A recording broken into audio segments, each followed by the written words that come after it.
এর আগের দিন কি দেখিয়েছিলাম? এর আগের দিন দেখিয়েছিলাম তোমাদের স্টেয়ার। আজকে দেখাবো কলাম।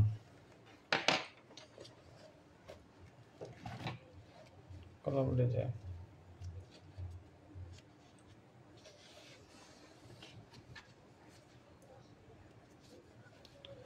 G+2 এর কিন্তু এটা। এরপরে আমি তোমাদেরকে G+9 এরটাও দেখাবো।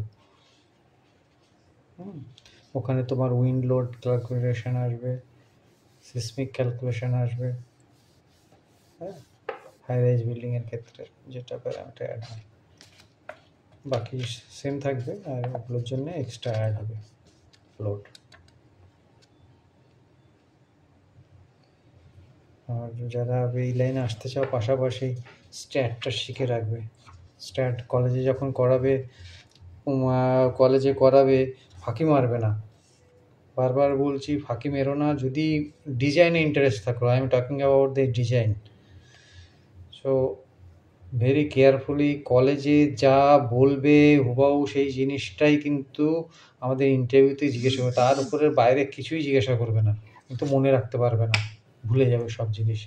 সবসময় ল্যাবের খাতাগুলো বিশেষ করে দেখবে, এসআরসি স্যার হয়তো এখন আছেন কিনা জানি না, থাকলে দেখবে স্টিলের যে ডিজাইনগুলো করাবে খাতাগুলো জমা নিয়ে নেয়। আমি কিন্তু তোমাদেরকে বলবো, বিশেষ করে ডিজাইনের যত কপি আছে সেই কপিগুলোর একটা করে পিডিএফ বানিয়ে প্রিন্ট করে রাখবে। আমি বানিয়ে সফট কপির কথা বলছি না, কিন্তু পিডিএফ বানিয়ে প্রিন্ট করে রাখবে কিন্তু। আমি বারবার বলছি, এটা কিন্তু তোমার কখন কোন জায়গায় লেগে যাবে তুমি বুঝতে পারবে না। তখন কিন্তু তুমি বলো, এটা তো সহজ জিনিস করেছিলাম, ক্লাসে বলেছিল, এটা তো কোনো ব্যাপার না, কিন্তু তখন আর মাথায় আসছে না। সেই জন্যে বারবার বলছি, ওটা দেখে নেবে। দেখবে এসআরসি খুব সুন্দর করায়, ম্যানুয়াল এবং স্ট্যাডের দুটো ক্যালকুলেশন ট্যালি করতে হয়। এটা মনে হয়, হ্যাঁ, এরকমই আছে। স্টিল ডিজাইনের ট্রাসেরটা করিয়েছিল আমার যতদিন আমি করেছিলাম, অ্যাটলিস্ট। কে করেছিল কিনা জানি না।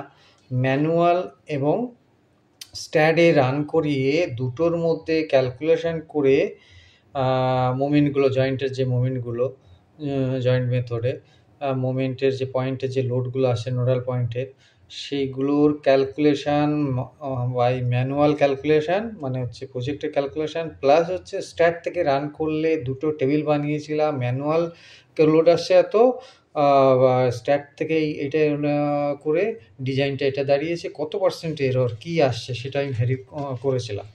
এটা আমার খুব ভালো মনে আছে। তো আশা করব তুমিও এইসব জিনিস করো, এবং প্রত্যেকটা জিনিস ল্যাব রিপোর্টে হার্ড কপি রেখে দিও, এটা খুব দরকার।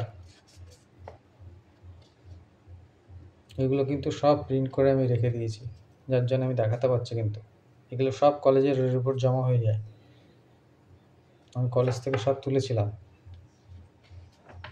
বুঝতে পেরেছ? এটার নিয়ম আছে তোমার, ওই সম্ভবত এটা 6 মাস একটা সেমিস্টার, কি সেকেন্ড ইয়ারে, মানে ফার্স্ট ইয়ারে থাকলে সেকেন্ড ইয়ারে গিয়ে তুমি এটা নিতে পারবে, সঙ্গে সঙ্গে পাবে না, এটা নিয়ম থাকে। তো আমি এসএনজি স্যার আমাকে এটা দিয়েছিলেন, এসএনজি স্যারকে বলেছিলাম। এসএনজি স্যার কিন্তু এটা খুব হেল্প করেছিল। আমি জানি না এটা অন্য কেউ পেয়েছে কিনা। এসএনজি স্যারকে আমি বলেছিলাম, বললে আমাকে কপিটা রিটার্ন দিয়ে দিচ্ছিল, যার জন্য সাইন দেখবে দেওয়া আছে কোথাও করা।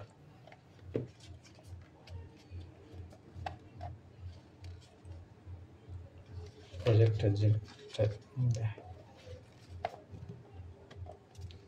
আর ওই প্র্যাকটিক্যালের ল্যাবে যেটা হয় জেনারেলি, ওই তার একটা কপি করে পেস্ট করে করে দিই।